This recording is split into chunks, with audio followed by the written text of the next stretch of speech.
non-real numbers, we use the symbol R prime to represent non-real numbers. R is for the real numbers. So R prime means not real numbers. So these are non-real numbers. And we will want to be in a position, guys, to identify non-real numbers. An example of a non-real number will be the square root of a -4.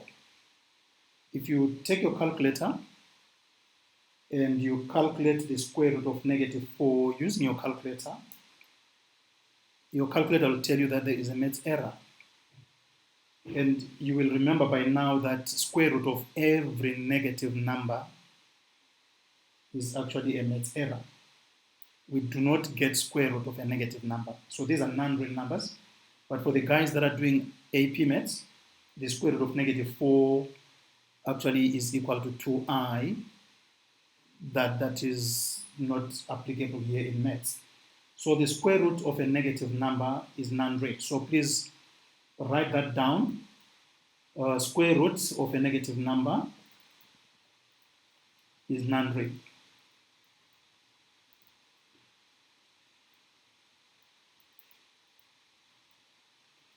Okay. The good thing is it's not only square roots.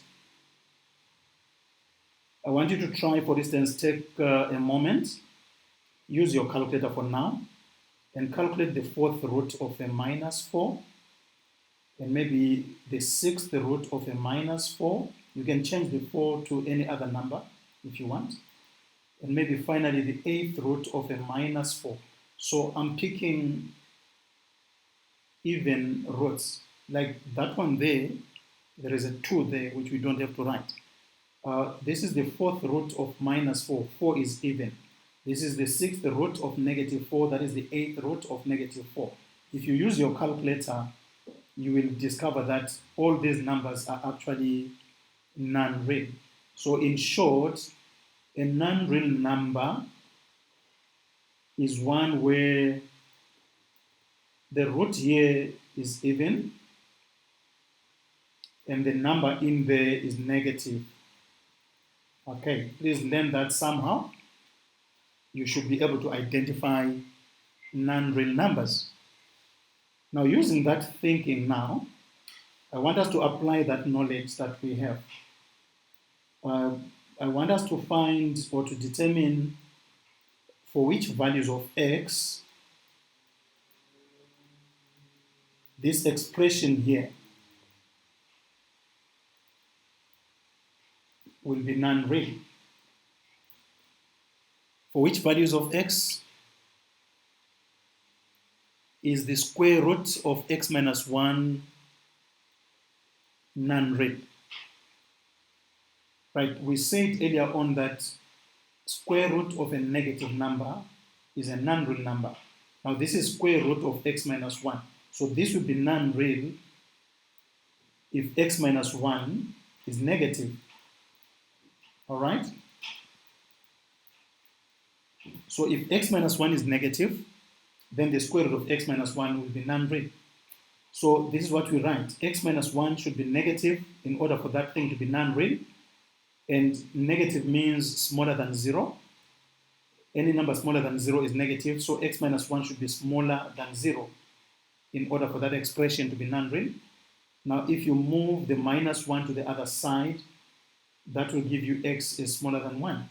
Now, what this means is, for this expression, if we replace x with any number that is smaller than 1, then the result will be a non-real number. So this is how we solve these kind of problems. So anything that you are given, for instance, if we want to know, like we are given something like 2x minus 1. Now this is an algebraic expression. So we want to know for which values of x this will be non-real. Right, so this will be non-real, obviously, if that number 2x minus 1 is negative, which means it is smaller than 0. So if 2x minus 1 is smaller than 0, then the expression, the whole expression is non-real. Now we need to find x because we are interested in x. So we need to take the minus 1 to the other side. That becomes a 1. Then we can divide both sides by 2. So we get x is smaller than 1 over 2. This means if you replace x in that expression with any number that is smaller than 1 over 2, then that expression will be non-real. What about undefined numbers? An example of an undefined number is 7 over 0. I don't even want to call this a number because this is not a number really. This is just an expression, and this expression is undefined. There is no number like this. You don't find it in the real number set. You don't find it in the non-real number set. So it is just not there. We can't define it. So if you take any number and you divide it by 0, the result is an undefined number. Okay, so let's apply that. For which values of x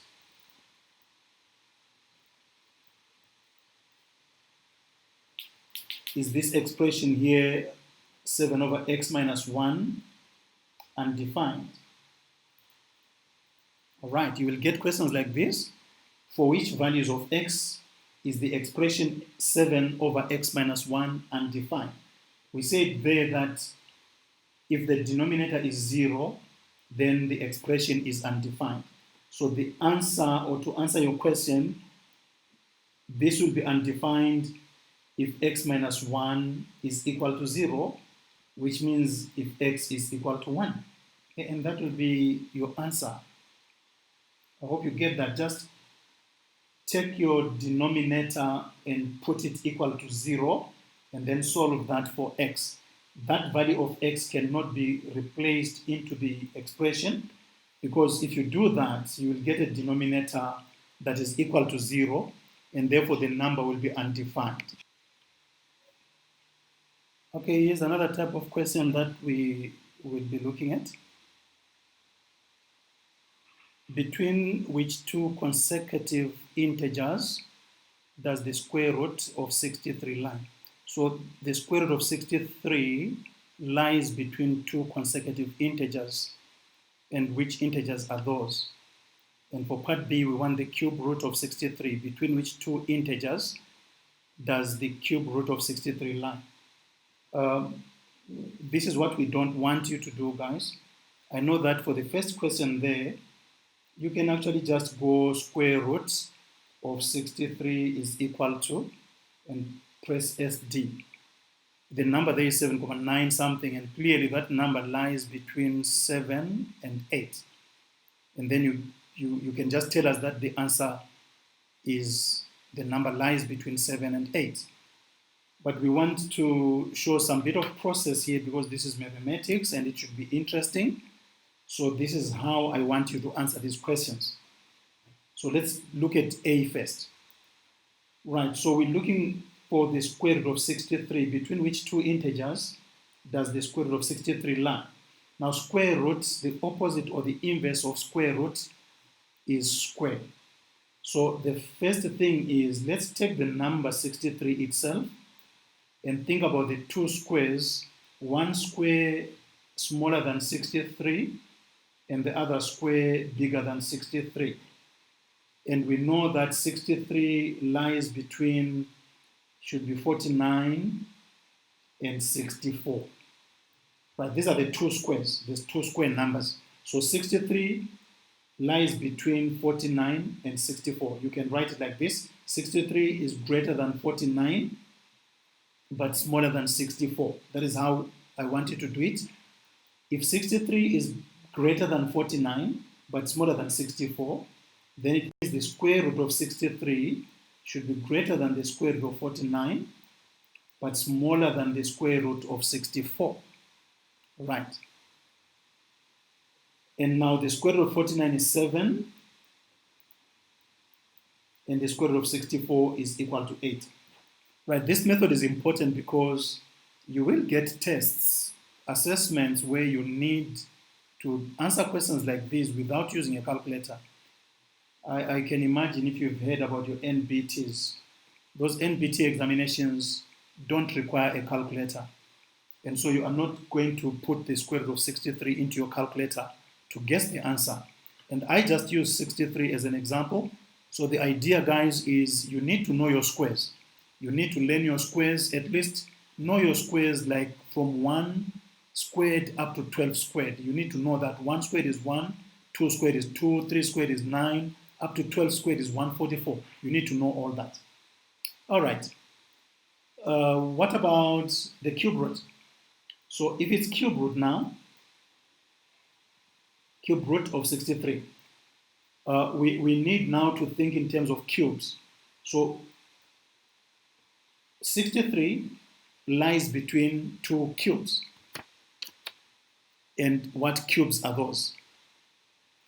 Think about that. I think that would be 27 and 64. All right, please check that. Right, so 63 lies between 27 and 64. 27 and 64 are cubes, which means 63 is greater than 27, but smaller than 64, which therefore means that the cube root of 63 should be greater than the cube root of 27, but smaller than the cube root of 64. But we know the cube root of 27, that is equal to 3. And the cube root of 64 is equal to 4. Therefore, that number lies between 3 and 4. So this is the method or the approach that I would like you to learn.